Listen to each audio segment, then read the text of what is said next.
What about just the job loss in general? I mean, I had my 21-year-old daughter in the office today, and she's an undergraduate now, and I just said, look, in 2 years when you go for jobs, a lot of what you thought you were good at is now going to be done by an AI. And I said, you better start being a good AI prompter. But like, we see the video now, we see people uploading their x-rays into ChatGPT and getting great diagnoses. We're seeing the video that's coming out, Peter, and it's hard not to try to think, well, there's going to be some significant job loss, and it feels like everyone's sleeping on that. Is that something? Yeah, listen, I think 10 miles from here is Hollywood, and if I were a executive at Hollywood, I'd be scared shitless right now, given what I've seen from the VO3 videos. I mean, they're extraordinary. Yeah.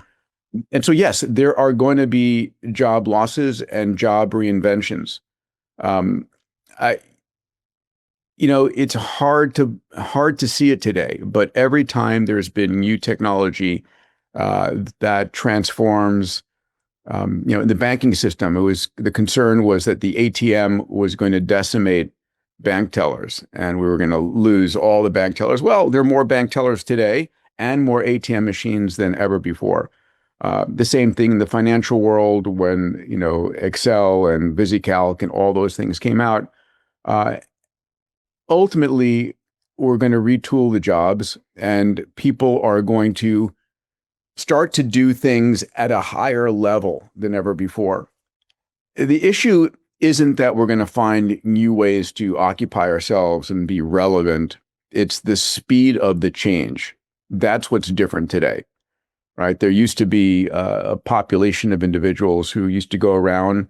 The job descriptions were, I was a lamp lighter, right? Kerosene lamps, and someone would go around every evening and light the kerosene lamps down the streets. That job obviously has gone away. And I think if you went back 100 years or even 30 years, many of the jobs that exist today would not have been recognized. Peter Thiel took $500,000 and turned it into $1 billion using the exact same techniques we're using inside the investment club. He met a CEO, his name was Zuckerberg. He pitched him the deal and he said, okay, I'll give you $500,000. Mark went public and sold the shares to people like you. Well, what happened to Peter? Well, he exited and got a 2,300x return. The wealthy invest in early stage companies, folks. The public markets are for suckers. It's a rigged game. By the way, this happens in crypto as well. It's called pre-sale tokens. This is Solana. Does anybody know this chain? They sold pre-sale tokens for 4 cents. And you can see the date on there, April 5th, 2018. Look at Solana today, folks. That thing's up over 1,000x. The media and Wall Street and all these hype people get you to buy the top. Meanwhile, they put their clients in at the bottom and they use you for liquidity to make their clients rich. You can play this same game. You just have to have the financial education and the deal flow. That's it. So we're going to reinvent jobs. We're going to reinvent what people do with their time. Other thing to point out is most humans on the planet are doing work that they don't actually love. It's not their purpose in life to do what they're doing, to, clean hotel rooms or wait tables. They're doing that because that's the job they could get to put food on the table and get insurance for their family. So the question becomes now,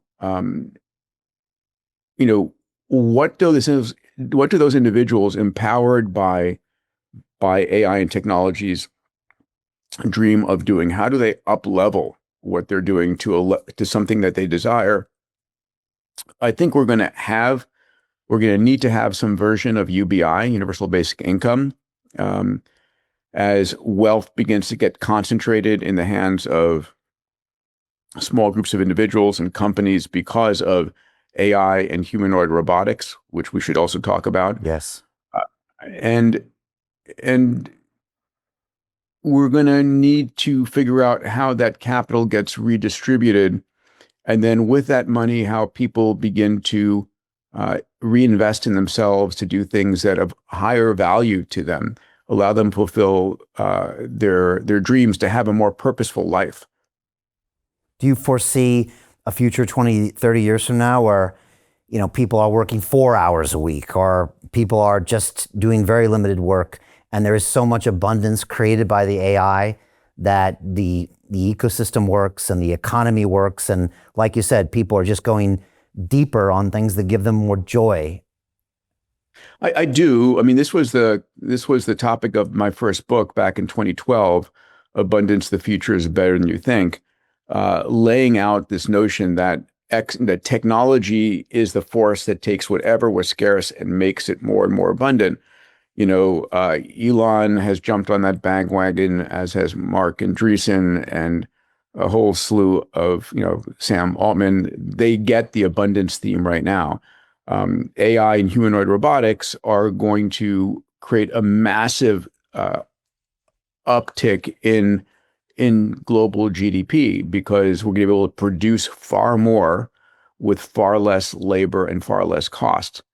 But that increasing GDP is now going to have to be redistributed to individuals who then use that capital to pursue their desires. Hey, I know investing in crypto is scary. It takes a real leap of faith because there are so many scams, rug pulls, and bad actors out there. It's a dangerous business, which is why 95% of people lose all their money. Well, that's why I created the London Real Investment Club, so you can access the hottest deals on the planet and use the crypto bull market to create the generational wealth that you deserve. Join my team of over 100 people from around the world that are making millions of dollars behind the scenes investing in blockchain, AI, Web3 games, DeFi, Bitcoin, and more. Don't miss out. Click the link below to book a call with one of my team now. But hurry, this bull market will end soon. I know investing in crypto can be scary. That's why you gotta join the investment club. Pull the trigger. Let's do this.